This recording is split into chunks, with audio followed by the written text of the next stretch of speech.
Partenaire de Mountain Planet, c'est la région bien entendu, et Fabrice Pankouk, le président de Auvergne-Rhône-Alpes Tourisme est à nos côtés. Une première journée très, très dense avec déjà des ateliers. Vous avez forcément parlé tourisme et enjeux pour demain. Quels étaient les thèmes de ce matin?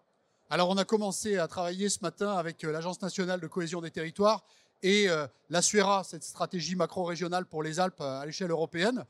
Et deux sujets importants autour de l'économie qu'on a ouvert.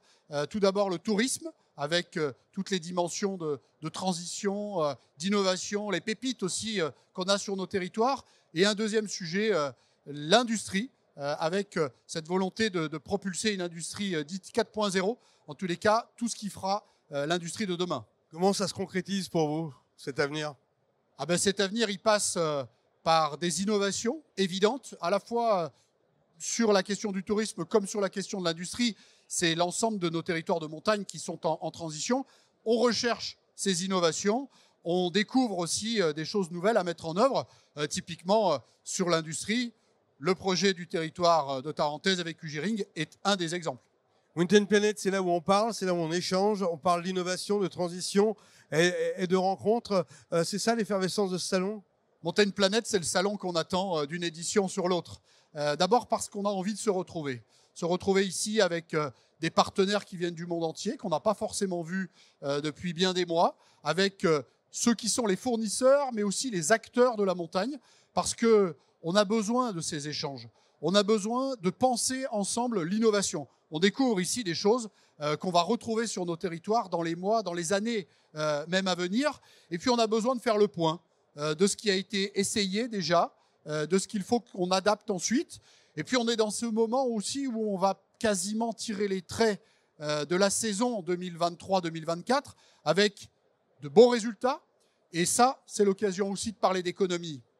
Alors on dit souvent que le ski doit aussi avancer dans d'autres activités, mais on s'aperçoit que ça reste la base solide du tourisme et de l'économie de demain. Ici, on parle d'abord de montagne, d'une manière générale et en grande transversalité. Le ski, c'est une composante absolument essentielle. On sait que pour l'instant, on n'a pas trouvé autre chose pour l'économie de nos territoires de montagne. Et j'irai même plus loin, c'est que dans ce moment où nous parlons de transition, heureusement qu'il y a l'économie du ski, la valeur ajoutée qui en est dégagée pour nous accompagner justement dans le financement de cette transition.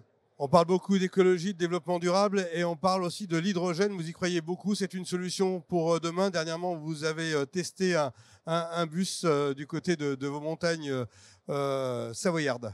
C'est un secret pour personne, hein. L'hydrogène, ça fait longtemps que ça m'anime, ça fait des années. C'est à la faveur de cette énergie qu'on a mis dans le projet que nous avons ouvert une station de distribution d'hydrogène en partenariat avec la région Auvergne-Rhône-Alpes et qu'on a inauguré il y a un peu plus d'un an maintenant.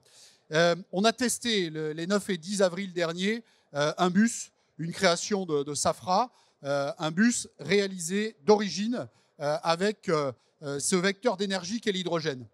Le résultat, c'est quoi? C'est que ce bus, il s'est déplacé en direction de Courchevel et en direction de Tignes, qu'il a fait la démonstration d'une autonomie de 350 km, qu'il a montré un comportement absolument exemplaire et que finalement, il a su apporter un service aussi bon que si nous étions sur un car standard, sur un bus standard. Donc, on a de belles opportunités qui sont là devant nous. Pourquoi? Parce que l'hydrogène, c'est stable au froid, c'est stable à l'altitude et ça nous apporte des performances qui sont absolument exemplaires avec un confort de conduite. Il y a un très bon reportage de Savoie News qui dit ça, un confort de conduite qui est inégalé sur les autres typologies de véhicules. Allez, on est à 2 pas de l'été, une saison verte avec un marché qui est très dynamique aussi. Oui, l'été dans nos territoires, c'est devenu une forme de refuge. La montagne est absolument recherchée pour plusieurs raisons. D'abord, et j'en commencerai par là parce que moi, c'est ce qui me plaît avant tout, le fait d'être en contemplation devant nos paysages. On a la chance d'avoir une montagne qui est absolument extraordinaire. À toutes les altitudes, on a des choses à regarder, à apprécier, à contempler. Et ensuite, toutes les activités qu'on a autour du vélo, autour de la marche, de l'itinérance, bien évidemment, de toutes les activités de pleine nature qu'on a développées sur nos territoires, à commencer par l'escalade, mais tout ce qu'on a su mettre en œuvre, y compris avec des activités plus ludiques parfois. Elles étaient attendues, elles se mettent en œuvre, elles se développent. c'est ça qui fait la dynamique et la recherche en attractivité de nos territoires l'été. Merci Fabrice Pankouk et bon salon. Merci.